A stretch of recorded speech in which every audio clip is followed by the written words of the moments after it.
converteria o coração dos pais aos filhos. A obra é na família. A igreja, quando se reunir, vai sentir a manifestação do poder de Deus que estará operando nas nossas casas. Você está sendo treinado para ganhar a sua família para Jesus Cristo de Nazaré. Deixa eu dizer uma coisa para você: não ande pelo que você vê, anda pelo que você crê. Não detenha o seu olhar na dificuldade que você está enfrentando na sua casa. Talvez você esteja olhando e dizendo: pastor, parece que o negócio está de mal a pior. Glória a Deus. Antes de toda reforma vem uma bagunça. Vocês nunca leram aquilo, nunca viram aquela coisa? Que antes de uma bonança, né, depois da tempestade vem a bonança. Todas as transformações da nossa vida são precedidas por um momento de desconforto. A Jaqueline está toda feliz da vida porque está grávida, mas vai chegar a hora do ai ai ai ai ai ai ai ai ai ai ai ai ai ai ai para o menino nascer, porque para filhos virem à luz é necessário que hajam dores de parto. Então não seja utópico e fantasioso. Deus tem um plano maravilhoso para a sua família, mas vai custar a sua vida em obediência a Deus e a sua palavra. Aleluia. Se você não estiver disposto a arregaçar suas mangas e trabalhar em função da sua casa, por acaso, sua família nunca vai cumprir o propósito de Deus. Então vamos colocar o pé no chão, primeira coisa, e vamos trabalhar. Não ande olhando para a circunstância. Todas as circunstâncias podem ser alteradas. E hoje eu quero retomar de onde eu parei com uma declaração: sem Deus você não pode fazer nada. Primeira coisa que você tem que ter dentro de você é essa: ok? Eu tenho um padrão de Deus para minha casa, eu tenho um padrão de Deus para minha família. Sem Deus, na força do meu braço, eu nunca vou conseguir viver essas verdades. Olha o que é que diz João capítulo 15, no versículo 5. Eu sou a videira, vós sois os ramos. Irmãos, o ramo se alimenta da vida que a videira tem. É a videira que alimenta o ramo, não é o ramo que alimenta a videira. Jesus disse: eu sou a videira, vocês são apenas os ramos, vocês são os galhos. Agora veja, onde é que a videira produz o fruto? Nos ramos, nos galhos. É por isso que ele disse: eu vos escolhi para que vocês possam ir e produzir fruto, e o fruto permaneça. É esse o plano de Deus para nós. Aí ele diz assim: olha, se alguém permanece em mim e eu nele, este dá muito fruto. O segredo de uma família abençoada, eu estou falando de família, o segredo de uma vida frutífera é permanecer. Não é só estar esporadicamente, é permanecer nele. Se você permanecer nele, ele disse, você vai dar muitos frutos. E ele termina dizendo uma frase: por quê? Sem mim, eu quero ouvir vocês. Sem mim, nada podeis fazer. Eu fui para o original descobrir o que é que significa essa palavra nada. E eu descobri: nada significa nada. Nada. Você não pode fazer nada. Se você não está disposto a render-se ao Senhor e às suas estratégias, se você não está disposto a seguir o modelo de Deus para ver a sua família vivendo o que está no coração de Deus, eu quero lhe dar um conselho: desista. Desista. Porque ele já disse: sem ele você não vai conseguir. Sem Jesus Cristo nós não conseguimos. Glória a Deus que nós temos Jesus Cristo de Nazaré. Glória a Deus que nós queremos. Nós queremos. Você quer? Amém? Toda a provisão para a nossa casa nasce nele. Dê um pulo lá em Êxodo, no capítulo, e hoje eu quero colocar algumas ferramentas nas suas mãos. Êxodo no capítulo 12. O povo está saindo de 430 anos que estava no Egito, sendo que a última geração totalmente aprisionada como escravo, e Deus vai levar este povo para a terra que mana leite e mel para cumprir a promessa. É interessante porque Moisés foi chamado para libertar um povo. Vocês conhecem a história, seja lendo, seja assistindo na Record, vocês conhecem a história, né? Moisés vai, começa a vir praga disso, praga daquilo, praga de tudo quanto é lado, mas há um momento crucial, há um momento em que as pessoas vão ser libertas. Agora pensem comigo, se Deus queria libertar um povo, E era a força do sacrifício de um cordeiro que iria trazer a libertação do povo, de uma nação, de uma multidão de pessoas. Não era lógico, Moisés, se fosse hoje com a nossa mentalidade de multidão, que nós evangélicos criamos uma mentalidade de multidão, se fosse hoje, o que era que a gente fazia? Alugaria um estádio, juntaria todo mundo, faria uma assembleia solene e faria um sacrifício do cordeiro. Aquela coisa imponente. Faraó ia ficar preocupado. Aquela multidão chegando no estádio de Wembley. Aquele negócio lotado. Um som de primeira linha. Cantores gospel renomado. Pregador famoso. Um negócio espetacular. E o cordeiro seria imolado. O sangue seria colocado e aquela multidão saía assim. Vrá! Não era? Porque não era para libertar a multidão? Deus não traz essa estratégia. Olha como é que Deus vai trazer a libertação daquele povo. Capítulo 12, versículo 3 do livro de Êxodo. Dizei a toda a congregação de Israel: ao 10 deste mês, tome cada homem um cordeiro para a sua família. Diga família. Não é no coletivo, querido. Não fique esperando uma assembleia solene, uma multidão de pessoas para que você seja abençoado. Deus está dizendo: você vai pegar o cordeiro e vai levar o cordeiro para dentro da sua casa. Olhe para a pessoa que está do seu lado e diga: pegue o cordeiro e leve ele para dentro da sua casa. Ei, enquanto você não tiver uma visão do cordeiro sacrificado na sua casa, esqueça essa história de multidão. E esse cordeiro aqui é uma figura do Cordeiro de Deus, Jesus Cristo de Nazaré. Na minha casa. Começa onde? Na minha casa. Eu olho para dentro da minha família e eu vou trazer o cordeiro para dentro da minha família. E ele vai dizer: um cordeiro para cada casa. Versículo 4. Se a família, porém, for pequena para um cordeiro, então convidará ele o seu vizinho mais próximo, conforme o número das pessoas, conforme o que cada um puder comer, fareis a conta para o cordeiro. Eu tenho que ter uma visão de que o cordeiro foi sacrificado pela minha família e eu vou edificar um altar dentro da minha casa, onde Jesus Cristo de Nazaré, o Cordeiro de Deus, será trazido para dentro da minha casa. A sua carne é verdadeira comida, o seu sangue é verdadeira bebida. A carne traz provisão para as minhas necessidades materiais, o sangue lida com as questões espirituais, e por causa da força do cordeiro comido na minha casa, eu e a minha casa serviremos ao Senhor. Toda a operação de libertação ocorre nesse contexto. Tudo aquilo acontece dentro desse contexto de família. E agora, veja uma coisa. Uma visão para a minha casa. Eu tenho que ver que Deus me chamou para levar salvação para a minha casa. Diga isso. Diga após mim. Diga: Deus me chamou. Não, diga com convicção e autoridade. Diga: Deus me chamou para levar salvação para a minha casa. E queridos, Deus colocou algo no meu coração e eu queria partilhar com vocês. Segundo o livro das Crônicas, capítulo 7, outro texto muito conhecido das Escrituras. Mas eu quero que você olhe, segundo o livro das Crônicas, capítulo 7, com um olhar de redenção para a minha família.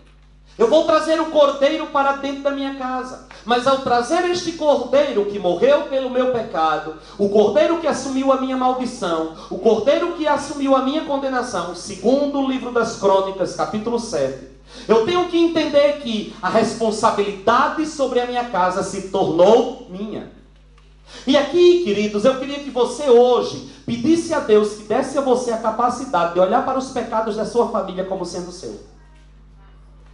Porque nós somos muito hábeis em trazer a bênção para a nossa casa de uma forma coletiva. Mas quando chega na hora do pecado, nós individualizamos ele. Nós abrimos a boca e gritamos com a maior facilidade: eu e a minha casa serviremos ao Senhor. Crê no Senhor Jesus e será salvo tu e a tua casa. Eu e a minha casa somos de Deus. Deixa eu te perguntar uma coisa: você consegue absorver os pecados da sua família com a facilidade que você está absorvendo aquilo que são bênçãos de Deus para ela? Será que você é capaz de chegar diante de Deus e levar os pecados da sua casa diante de Deus e dizer: Senhor, aqui estão os pecados da minha família. Nós pecamos. A idolatria entrou, a prostituição entrou, a feitiçaria entrou. O pecado da minha parentela é meu pecado. Se a minha bênção atinge a minha família, e eu já falei disso várias vezes aqui, se a bênção de Deus na minha vida atinge a minha família, alto lá, eu tenho que sentir o peso da responsabilidade sobre a minha casa e levar a Deus as minhas orações pela minha família com esta consciência: o pecado da minha família é meu pecado. Segundo o livro das Crônicas, capítulo 7, versículo 14, há um princípio que eu queria que você trouxesse, e eu quero hoje, é rápido, ensinar isto a você, porque eu quero que você ceie hoje debaixo dessa consciência. Uma oração de identificação. Segundo o livro das Crônicas 7, 14, mas assim: se o meu povo... Primeira coisa, Deus tem um povo. Eu posso me levantar hoje e dizer: não importa o contexto da minha família, dentro da minha família, Deus tem um povo. Este povo sou eu que estou dentro da minha casa. Eu vou dizer de novo para você poder entender isso e guardar no seu coração. Olha, a sua família não está à mercê dos projetos de Satanás. Por quê? Deus tem um povo dele dentro da sua família. É você, meu irmão. E a obra que Deus vai fazer ali, Deus não está de olho naqueles que não o conhecem. Irmãos, eu poderia passar o resto do dia aqui contando os testemunhos do que eu, Orlando, quando eu entendi estas verdades, eu comecei a ver uma transformação dentro da minha família. Nem todo mundo dentro da minha família serve a Deus. Nem todo mundo crê da maneira que eu creio. Nem todo mundo crê em Jesus Cristo. Nem todos tiveram uma experiência de novo nascimento. Ainda tem muito para ser alcançado. Mas, irmãos, desde o dia que eu entreguei minha vida a Jesus Cristo e assumi uma postura de que através da minha vida Deus alcançaria a minha casa, eu tenho visto Deus transformar a história da minha família. Eu tenho visto. Em todos os aspectos. Em todos os aspectos. Financeiro ou por amor a mim. Eu digo isso de peito cheio. Por amor a mim, Deus mudou a realidade financeira da minha casa. E por amor a você, Deus mudará a história financeira da sua família.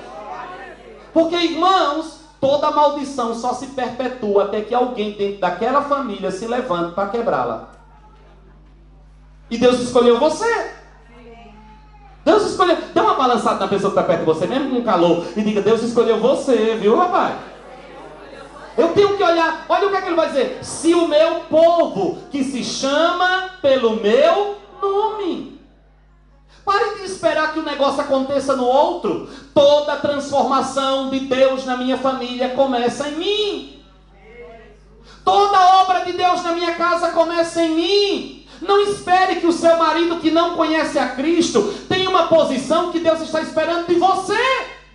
Ai, pastor, se o meu marido orasse... Não, não é se ele orasse, é se você passasse a orar.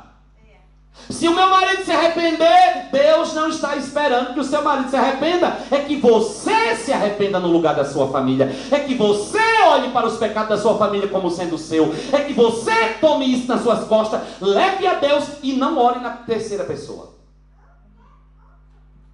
A partir de hoje você vai deixar de orar pela sua família na terceira pessoa. Não são eles, somos nós.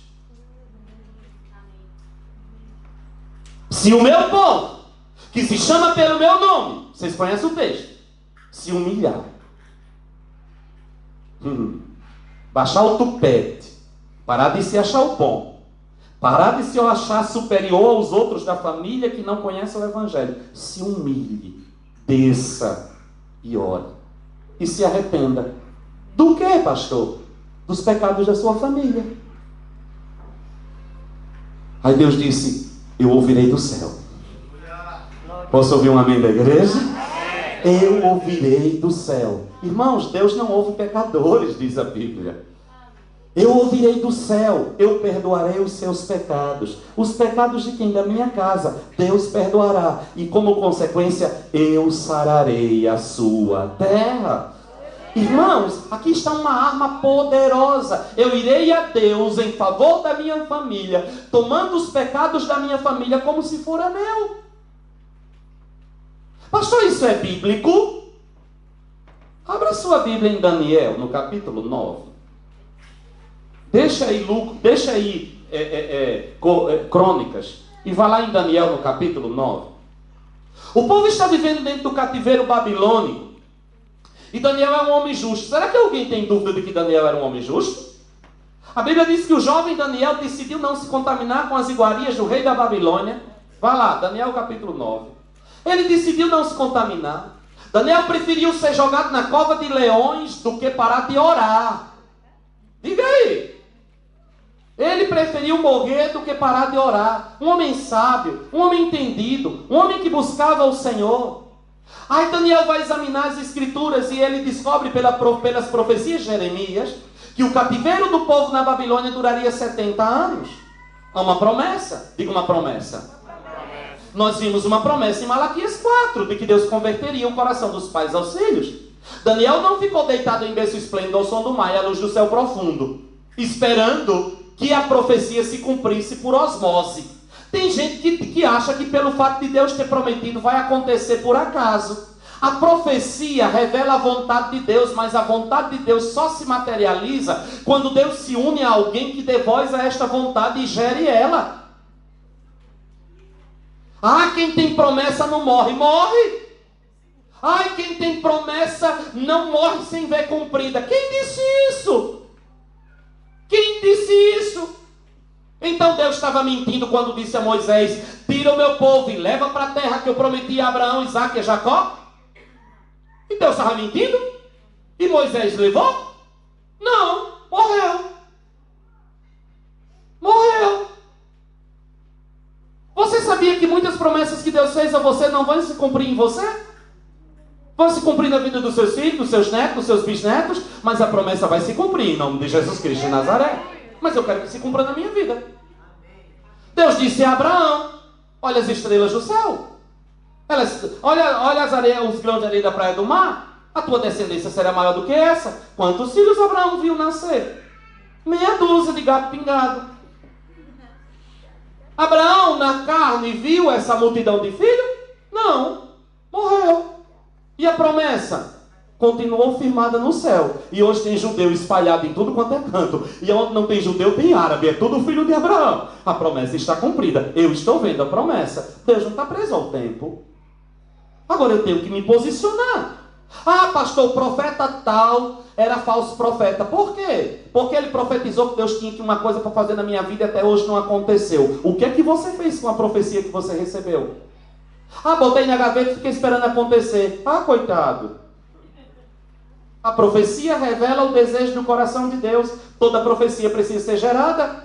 Eu estou aqui dizendo: Deus fará uma obra poderosa no meio da sua família. Amém, irmãos? Mas eu estou lhe dando ferramentas para que isso aconteça. Se você pegar tudo isso que você está aprendendo aqui, colocar na gaveta e não praticar, sabe o que é que vai acontecer na sua vida? Nada. Jesus disse: aquele que ouve as minhas palavras e não as pratica é como um homem insensato, que constrói a sua casa sobre a areia. Na primeira tempestade a casa vai embora. Quando Daniel vai examinar o profeta Jeremias, ele descobre que a profecia iria durar 70 anos. O cativeiro 70 anos. Sabe o que Daniel fez? Foi orar, foi jejuar, foi buscar a Deus para cumprir a profecia. É bíblico, pastor. Olha o que é que Deus disse: Jerusalém, sobre os teus muros eu pus atalaias, que não descansarão, de dia e de noite, não descansarão e nem me darão descanso, fazendo lembrar ao Senhor as suas promessas. Ó vós, os que fazeis lembrar ao Senhor as vossas promessas, não descanseis e nem deis a Deus descanso, até que Deus estabeleça Jerusalém por objeto de louvor na terra. Deus falou com você? Agarra a profecia. E o que é que eu faço com ela? Suba aos montes da oração e faça pressão no mundo espiritual, até que... Tinha um velho em Jerusalém e uma velha, chamado Simeão e Ana, que receberam de Deus uma palavra de que não morreriam sem antes ver a salvação de Israel. Sabe para onde que eles foram? Ana era uma viúva, Simeão um velho. Foram para o templo. Fazer o quê? Orar. Orar para quê? Para que a promessa se tornasse realidade na vida deles. Quanto tempo você gasta de oração para gerar aquilo que Deus prometeu a você? Repito, a profecia revela o desejo do coração de Deus. Deus não trabalha como Monteiro Lobato. Monteiro Lobato deu a Emília um pozinho chamado Pirlim Pim Pim. Emília jogava o pozinho do pirlim. Ninguém é desse tempo. Emília jogava... Olha, Regi, não se entrega. Emília jogava o pozinho do Pirlim Pim Pim, tudo acontecia. Deus não é nem de Branca de Neve, não tem fadinha. Não, Deus trabalha em parceria com homens e mulheres cujo coração se move em direção à vontade dele. Você nunca leu na Bíblia que Deus nada faz sem antes revelar aos seus servos, os profetas? Tem gente que acha que Deus revela por causa ficar sabendo e contar a fofoca da vida dos outros. Deus me revelou que fulana está botando chifre no marido. Mentira, foi o cão. Deus revela para quê? Para que você entre em parceria com Ele. Nada acontece na terra sem antes ser gerado pela oração de homens e mulheres que amam a Deus. Antes de alguma coisa se tornar na prática uma realidade, precisa ser gerado primeiro pela oração. Eu li uma vez uma coisa que eu concordo plenamente. No dia que a igreja descobrir o poder da oração, passará o resto da sua vida orando e se arrependendo por ter orado tão pouco. Nós temos nas nossas mãos a maior arma de mudança de história, chamado oração. Simeão e Ana no templo, orando. Tu prometeste, nós não morreríamos enquanto não víssemos a salvação, segurando nas pontas do altar em oração. Esse sim não morre sem ver a promessa cumprida. Por quê? Está gerando. De repente chega Maria e José, no meio de uma multidão. Sei lá quantas crianças tinham ali sendo oferecidas ao Senhor, consagradas ao Senhor. Mas o velho Simeão que estava gerando a promessa, aquele que está gerando, percebe quando a promessa está acontecendo diante dos seus olhos. Aquele que está gerando, ele vê o que ninguém vê. Aquele que está gerando uma promessa de Deus, os olhos do seu espírito estão aguçados. Ele não anda pela aparência, ele anda por aquilo que o Espírito Santo está colocando nas tábuas do seu coração. Lembra de Eliseu? Quando estava naquele monte, e Geazi desesperado, meu Senhor, é carro, é cavaleiro, meu Senhor, é carro e cavaleiro, o exército inimigo está atacando, e Eliseu ali orando, e vendo que Geazi não conseguia ver, e Eliseu faz uma oração a Deus e diz, Senhor, abra os olhos desse menino, para que ele veja aquilo que eu estou vendo. E Deus abre os olhos de Geazi e ele vê um monte cercado de carros de fogo e cavaleiros de fogo, porque maior é aquele que está conosco do que aqueles que estão contra nós. Aleluia! Quando Elias vai gerar chuva sobre Israel, depois de 3 anos e meio, mete a cabeça entre os joelhos. O céu estava azul, igual ao céu de brigadeiro, igual o céu da Inglaterra essa semana. Não tinha uma nuvem no céu para fazer um chá. Mas ele está gerando chuva, porque Deus disse, vai a Acabe, porque eu vou enviar chuva sobre Israel. A promessa, irmãos, é a promessa que nos move. Não é aquilo que meus olhos humanos veem, é aquilo que os meus ouvidos espirituais ouviram da boca do Deus Todo-Poderoso. Elias vai orar e manda o moço, que na época era Eliseu, vai lá fora. Eliseu vai, o céu limpo. O que é que você vê? Nada. Elias, orando. E eu acho interessante que a Bíblia diz que Elias entra na caverna, trazendo nos seus lombos uma promessa, mete a cabeça entre os joelhos, e isso é engraçado porque ele fica de cócora com a cabeça entre os joelhos. Era a posição em que as mulheres hebreias davam à luz. Ele assume uma posição física da realidade que ele está fazendo no mundo espiritual. Assim, de cócora com a cabeça no meio do joelho. Era como as mulheres hebreias pariam. Ele está parindo a chuva. Aí ele disse para o moço, vai de novo. O bichinho vai, o sol rasgando. Tem nada. E ele orando, não desista. Vou dizer de novo, vou até voltar de onde eu vim. Não desista, Deus vai fazer. Gere! Mas pastor, o céu está limpo. Você não se move pelo que você vê. Você se move pela palavra que Deus colocou no seu coração. Aí ele diz, vá 7 vezes. O bichinho vai contando 1, nada. 2, nada. 3, ele já estava que não aguentava mais. Aí ele volta e na 7ª vez diz assim, olhe, eu vi uma mãozinha de nuvem lá. Ele diz, corre e avisa Acabe, aparelha os carros e foge, porque ele não disse você. Nunca espere que quem anda com você consiga perceber na mesma dimensão que você, porque quem recebeu a palavra vai sempre na frente daqueles que estão andando junto. Então não ande por isso. Ele diz, vai e diz Acabe, aparelha os carros e foge, porque eu ouço o som de abundante chuva. Aleluia. O que Eliseu via? Uma mãozinha de nuvem. E Elias? Uma tempestade. E no plano físico, o que é que existia? Uma mãozinha de nuvem. Diga, não ando pelo que eu vejo. Não, diga de boca cheia, diga, não ando pelo que eu vejo. Eu ando pelo que eu creio. Desperte seu coração para essas verdades. Aí o que é que é? Aí, irmãos, como é que, no meio de todo esse povo, Jesus foi reconhecido por Simeão? E Daniel, como é que Daniel vai fazer para libertar o povo do cativeiro? 70 anos, recebia a palavra. A profecia de 70 anos o povo vai ser liberto. Ele faz as contas. 70 anos se passou. Ele vai, sabe o quê? Orar. Diga orar. Diga de novo, diga orar. Se o meu povo, que se chama pelo meu nome, se humilhar e orar. Sem oração você não vai ver nada. A oração entroniza o cordeiro dentro de casa. A oração traz o cordeiro para dentro de casa. Olha como é que Daniel vai orar. Esse homem santo. Capítulo 9. Você vai ler o capítulo 9 todo em casa. Mas aqui eu vou citar só alguns pontos. Esse homem santo.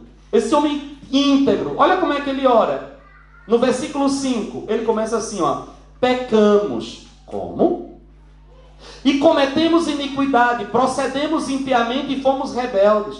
Apartamo-nos dos teus mandamentos e dos teus juízos, e não temos ouvido aos teus servos os profetas, que em teu nome falaram aos nossos reis, nossos príncipes e nossos pais, como também a todo o povo da terra. Pecamos. Se alguém tivesse ouvindo Daniel orar desse jeito, me disse, o que é que tu fizeste? Daniel não ora na terceira pessoa. Pare de orar pelos pecados da sua família como se você não tivesse nada a ver com eles. Senhor, é o meu marido. Senhor, é o meu filho. Não, Senhor, pecamos. Eu e a minha casa. Nós pecamos contra o Senhor. Os pecados da minha família são meus pecados. Os pecados da minha casa são meus pecados. Passe a orar e confessar diante do Senhor os pecados da sua casa, como sendo os seus pecados. Daniel ora dessa forma. Olha no versículo 8 como é que ele vai dizer: ó Senhor, a nós pertence a confusão de rosto. No final do versículo 8, porque pecamos contra ti. Não é pecaram. Pecamos contra ti. Versículo 9, na última parte, pois nos rebelamos contra ti. Versículo 10, e não obedecemos à voz do Senhor, o nosso Deus. Mas Daniel, na prática, tu fizestes alguma coisa dessas? Não. Mas o pecado de Israel é o meu pecado. Se eu quero ver a minha nação liberta, eu vou tomar os pecados da minha nação como se fora meu e levá-los diante do Senhor e confessá-lo. Pastor, o Senhor está querendo dizer que eu vou assumir a responsabilidade de toda a minha família no mundo espiritual? Vai. Quem está disposto a ver um avivamento na sua casa aqui? Está disposto a olhar para os pecados dos seus filhos e chorar como se fosse seu? Está disposto a olhar para os pecados da sua casa e dizer: Deus, olha a minha casa. Por quê? Porque, queridos, na bênção sobre a sua família, você sofre a consequência da bênção, mas da maldição também. Não tem como você fugir. Se o meu povo, que se chama pelo meu nome, se humilhar e orar e se arrepender, eu ouvirei do céu. Eu perdoarei os seus pecados e eu sararei E eu aqui me atrevo a dizer, eu sararei a sua família. Através de quem, pastor? De mim. De mim. Deus fará essa obra na minha família, através da minha vida. Amém, irmãos? Através da minha vida. Mas eu sou a pessoa-chave. Eu sou. Para ver a minha casa aos pés do Senhor. Trazendo o Cordeiro. Lucas capítulo 10. Vamos para o Novo Testamento. Lucas capítulo 10. Já estou terminando. Porque nós vamos orar. Lucas capítulo 10. Jesus está enviando os seus 70. 2 a 2. Ele envia-os. Quando chega no versículo 5, ele diz assim, Lucas, Evangelho de Lucas, capítulo 10, versículos 5 e 6. Deixa eu perguntar mais uma vez. Quantos salvos por Jesus Cristo tem aqui neste lugar, nesta tarde? Glória a Deus, aleluia. Quem aqui tem uma família que precisa de um avivamento? Diga glória a Deus. Que maravilha, Deus não comete enganos. Por isso que Ele escolheu você.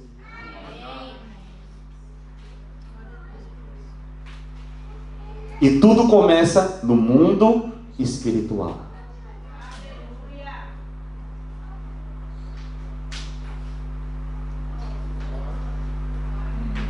Assumir isso, hein? Minha família é minha responsabilidade. Olha o que é que ele vai dizer aqui, ó. Capítulo 10, versículo 5. Quando entrardes numa casa. Quando é que a igreja se perdeu da visão de família e passou a esse negócio? Ah, família é projeto de Deus. Família... Não, é. Mas eu preciso encarar que esse projeto precisa ser gerado. Não é por lei, não. Não é o mundo lá, não. Ai, a família está debaixo de ameaça porque estão casando homem com homem, mulher com mulher. Sua família está em ameaça por causa disso? Ah, pastor, porque o pecado está muito grande. O pecado está grande hoje em dia? Queridinho, deixa eu dizer um negócio para você. Vai estudar história? Se você pegar o que acontecia no Império Romano, o que está acontecendo hoje é uma festinha de parque de diversão. Se você fosse convidado para um banquete de Calígula, você ia achar o que está ocorrendo hoje em dia uma besteira. O problema é que hoje tem informação demais, a gente sabe de tudo que acontece. Quando você vai ver o que acontecia em Roma, os bacanais, irmãos, isso é besteira. E pastor, e o que está acontecendo hoje? Qual é a ameaça da família? A omissão da igreja. Isso é a ameaça da família. A falta de culto doméstico é a ameaça na família. O não ler a Bíblia em casa é a ameaça na família. Os pais que não oram pelos filhos é a ameaça nas famílias. A ausência do sacerdote dentro de casa é a ameaça na família. Eu vou fazer uma pergunta aqui para vocês. Não precisa responder, não. Guarde só para você. Quantas vezes por semana? Ou até ser bonzinho. Quantas vezes por semana você faz culto na sua casa? Reúne, não estou fazendo culto, falando de culto célula para o povo de fora. Estou perguntando culto entre você e a sua família.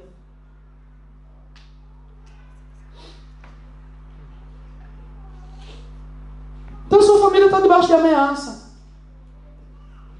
Há quanto tempo faz que você não impõe as mãos sobre os seus filhos e unge, e ora e abençoa a vida deles? Você é marido? Há quanto tempo faz que você não impõe as mãos sobre a sua esposa e abençoa e profetiza na vida dela? Então sua família está sob ameaça. Não é o governo que está ameaçando a sua família. É que o cordeiro não está mais lá dentro. Vamos ser sinceros. Vamos nos arrepender. Vamos nos humilhar. Vamos entender que cristianismo não é uma religião, é um estilo de vida. E estilo de vida eu pratico no meu dia a dia e não uma vez por semana. Aqui é um ajuntamento para sermos treinados e juntos adorarmos a Deus. Mas é em casa que a gente vive a vida cristã. Se eu não colocar em prática essas verdades, lá em casa, isso aqui é um entretenimento. Não serve de nada. Não muda nada. Porque é lá fora que eu vou praticar as verdades que eu aprendo aqui. É lá em casa. E quando eu pratico, eu duvido. Se você começar a cultuar a Deus dentro da sua casa, profetizar dentro da sua casa, ungir os seus filhos, orar pela sua esposa, você esposa sustentar o seu marido em oração, eu duvido Satanás vencer a sua família. Eu duvido.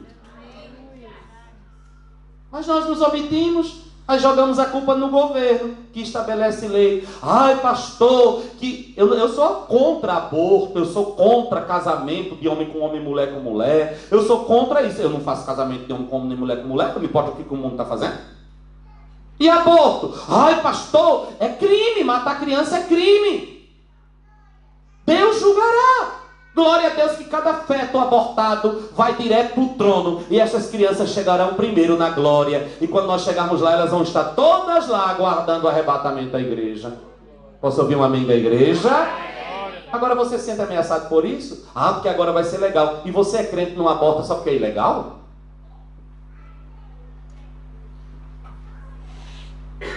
Nem tudo que é legal é santo. A minha família eu tenho que tomar como uma responsabilidade minha. E eu vou dirigi-la. Não terceirize a responsabilidade sobre a sua casa. É sua responsabilidade. É minha responsabilidade. Amém, irmãos? Não é de governo, nem de ninguém, não. É minha. E olha o que é que ele diz. Quando você entrar numa casa... Deixa eu ir aqui, que senão não termino. Quando você entrar numa casa, dizei primeiro, Shalom, paz seja sobre esta casa. E o que vai acontecer? Eu acho isso tremendo. Se houver ali algum filho da paz. Jesus está dizendo que quando você entrar dentro de uma casa, você vai liberar uma palavra de paz. E esta palavra de paz, ela vai procurar um filho da paz que esteja ali. Quem é o filho da paz? É o povo de Deus dentro daquela casa. As armas de Deus para conquistar o território da sua família serão liberadas nas suas mãos, serão entregas a você, e você, na autoridade do nome de Jesus, vai vencer esta batalha dentro da sua casa para a glória do nome do Senhor. E ele diz, quando você entrar, saúde com paz. Se houver algum homem de paz ali, esta paz vai repousar sobre ele. Se não tiver, ela vai rodar e vai voltar para você. Então você vai pregar o evangelho procurando, sabe o quê? Dentro desta casa, Senhor, quem é? Quem é a pessoa que tu escolhestes para ganhar esta casa? Quem é? Aqui eu já sei quem é. Aqui eu sei para a família de cada um aqui quem é. É você. É você. Aponte para a pessoa que está do seu lado e diga, é você na sua casa. Como é que o Senhor sabe, pastor? Você está aqui hoje para ser fortalecido pelo Senhor. Por quê? É Deus dizendo, você é o homem de paz, você é a mulher de paz, sobre quem vai descer este reforço do céu. E através de você, a casa será alcançada para o Senhor. Não é os que estão lá perdidos, é você. Deus chamou você para mudar a história da sua família, como chamou José. Ei, em todas as áreas. Eu não sei o que Deus vai fazer na sua casa, mas Ele vai fazer. Ele vai fazer. Você não está aqui por acaso. Você não está sentado nesta cadeira por acaso. Você não está ouvindo essa mensagem por acaso. Você não veio aqui hoje por acaso. Deus te trouxe aqui para liberar esta paz sobre você. Porque você é o homem de paz, é a mulher de paz que vai levar avivamento para dentro da sua família. E você vai começar o como? Olhando para a minha família e dizendo, meu Deus, os pecados da minha família são meus. Aí sabe o que é que você vai começar a ter pela sua família? Empatia, misericórdia, compaixão. Palavras-chave para você levar avivamento. Não destrua as orações que você faz. Não destrua. Quando você começa a olhar para os pecados da sua casa como seu pecado, você vai mudar a sua linguagem quando você fala a respeito da sua família. Porque muitas vezes, irmãos, nós nos dobramos diante de Deus e fazemos orações lindas, mas quando nós nos levantamos de sobre os nossos joelhos, com as nossas palavras, nós anulamos tudo aquilo que nós dissemos em oração. Não é? Você vai a Deus e você profetiza, Pai, aqui está o meu filho é a herança do Senhor, tu que me deste. O inimigo tem tentado contra ele, mas o inimigo não prevalecerá. O meu filho é como uma flecha colocado na tua aljava, que será usado na hora certa. Mesmo que Satanás tenha tentado escravizá-lo na droga, no pecado, na prostituição, eu não ando pelo que eu vejo, eu ando pelo que eu creio. A tua palavra declara que ele é uma bênção, Senhor, e ele será usado poderosamente. Por isso, Senhor, eu profetizo na vida do meu filho, que Deus, em sua bondade, fidelidade e riqueza, que o levantará e o usará para glorificar o nome do Senhor entre as nações. O meu filho será motivo de alegria para a minha casa, motivo de alegria para a minha família. Satanás, na autoridade do nome do Senhor Jesus de Nazaré, eu declaro que o teu tempo na vida do meu filho acaba hoje, porque eu assumo a autoridade que o Senhor me deu, e nesta autoridade eu quebro o teu domínio sobre a vida do meu filho, e eu profetizo, ele é bênção do Senhor. Aí você se levanta do seu joelho, aí a vizinha cruza com você e diz: ô comadre, e como é que está o teu filho? Ih, aquilo é uma cruz, menino, não tem jeito não. E a tua oração?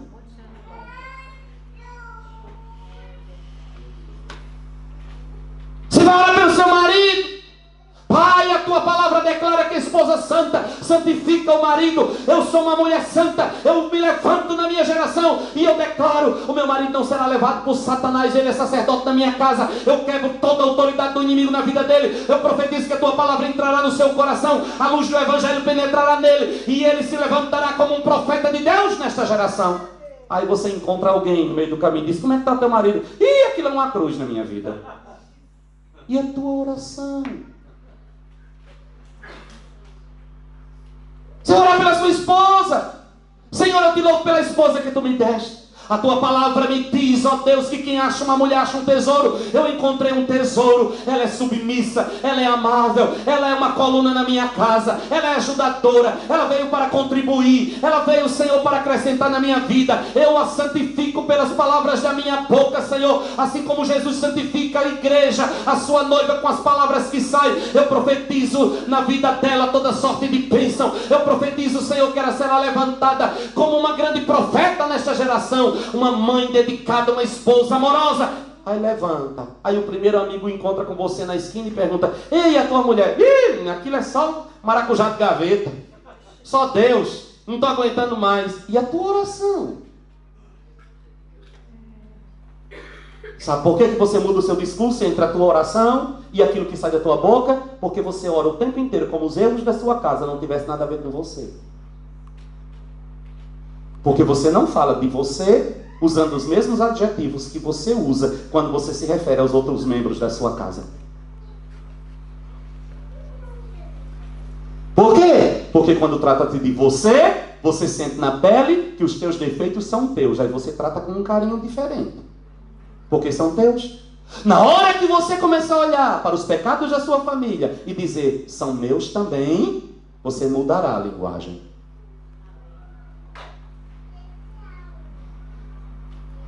Porque o mundo espiritual se move por aquilo que sai da nossa boca, irmãos.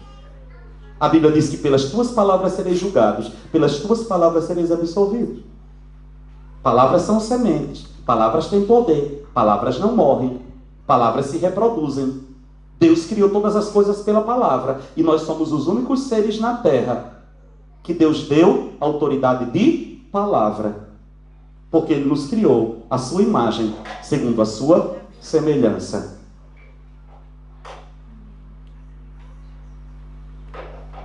Quando eu olho para a minha família com o olhar de Deus, aí eu vou alinhar as minhas palavras com a minha oração. Amém? Amém, amém mesmo? Estou disposto a ver um avivamento na minha casa? Olhar, e a informação que vem para os meus olhos é: não tem jeito. Aí eu tiro os olhos para a Bíblia: eu e a minha casa serviremos ao Senhor. E aí eu vou olhar e vou ter a atitude de Ezequiel. Quando Deus diz: pode haver vida nesse vale de ossos secos, Ezequiel, olhando para aqueles ossos sequíssimos, disse: eu não creio, mas tu sabes. Aí Deus disse: profetiza. Filho do homem, profetiza. O que é profetizar? É não dizer aquilo que eu quero, é dizer aquilo que Deus está dizendo. Os meus olhos dizem, não creio, mas Deus está soprando no meu ouvido. Tudo é possível aquele que crê. Está certo, Senhor. Eu não creio. Opera a tua fé em mim, Senhor. Eu vou dizer, e a palavra que sai do teu trono, carregada da unção do teu Espírito, ela vai produzir, mesmo que eu não creio, porque a fé navega pela palavra. A Bíblia diz, eu criei, logo falei. Eu não tenho esta fé. Aí eu oro como Jesus, dá-me a tua fé, Senhor, e falas através de mim. E quando Ezequiel começa a ver as coisas acontecer, aí ele se empolga. Feche seus olhos. Curve sua cabeça. Nós vamos participar da ceia do Senhor nesta hora. Aqui está o memorial da aliança que eu tenho com o Senhor. E como eu disse, sem Ele nós não podemos fazer nada. Nem se arrepender nós podemos. Porque é o Espírito dele que nos convence do nosso pecado, da justiça e do juízo. Até para você se arrepender, você precisa dele. Até para você, pastor, tem como eu fabricar esse tipo de sentimento com relação à minha família? Não. Você vai orar e vai pedir a Deus que Deus mude o seu coração. Você vai orar e vai pedir a Deus que faça você olhar para a sua família como Deus olha. Não vamos ser hipócritas e fazer uma oração aqui que não tem sentido nenhum. Porque nós não estamos sentindo. O Espírito não está se movendo dentro de você. Mas você pode chegar diante de Deus agora e dizer, Deus, quebra o meu coração. Deus, destrói a frieza do meu coração. Me dá, Senhor, um olhar correto com relação à minha casa. Que eu não olhe para os pecados da minha família como sendo algo desassociado da minha vida. Mas que eu olhe para os pecados da minha família debaixo da consciência. São meus pecados. Os erros deles são meus erros. As falhas deles são minhas. Eu não quero orar mais na terceira pessoa. Eu quero orar na primeira pessoa. Na primeira pessoa do plural. Nós pecamos. Nós erramos. Nós deixamos a idolatria entrar. Nós deixamos a prostituição entrar. Nós deixamos o paganismo entrar. A frieza entrar. Tem misericórdia da minha família, Senhor. Tem misericórdia de nós. Senhor, perdoa os nossos pecados. Enquanto nós nos preparamos para ministrar a ceia do Senhor, eu queria que você tivesse um tempo com Deus agora. Se você quiser dobrar os seus joelhos, mas eu queria que você fizesse uma oração pela sua família nesta hora. Eu queria que você fizesse uma oração e pedisse ao Espírito Santo de Deus que viesse quebrar o seu coração, que viesse trazer ao seu coração uma consciência muito grande do que Ele quer realizar no meio da sua casa. E hoje você vai cear pela sua família. Hoje você vai cear por você e pela sua casa, como um ato profético em humilhação. Eu queria que colocasse uma música aí no fundo. Não vou nem chamar o pastor Felipe para que ele também ore pela família dele. Eu queria que colocasse uma música de fundo enquanto você ora pela sua família. Mas ore pedindo a Deus, Senhor, muda o meu coração com relação à minha casa. Senhor, muda o meu coração com relação à minha família. Senhor, muda o meu olhar diante desta palavra. Eu creio, Senhor, que Tu és poderoso para transformar a história da minha família. Eu creio que Tu és poderoso para mudar a realidade da minha família. Mas, Senhor, tudo começa pelo arrependimento. Tudo começa pelo arrependimento. Tua palavra diz, se o meu povo sou eu, Senhor. Este chamado é para mim. Este chamado é para mim. Não é para meu irmão, não é para o meu pai, não é para minha mãe, senão ele que estaria ouvindo, é para mim, Senhor. Este chamado é meu, Senhor. Se o meu povo, que se chama pelo meu nome, se humilhar, eu ouço a tua voz. Eu ouço a tua voz.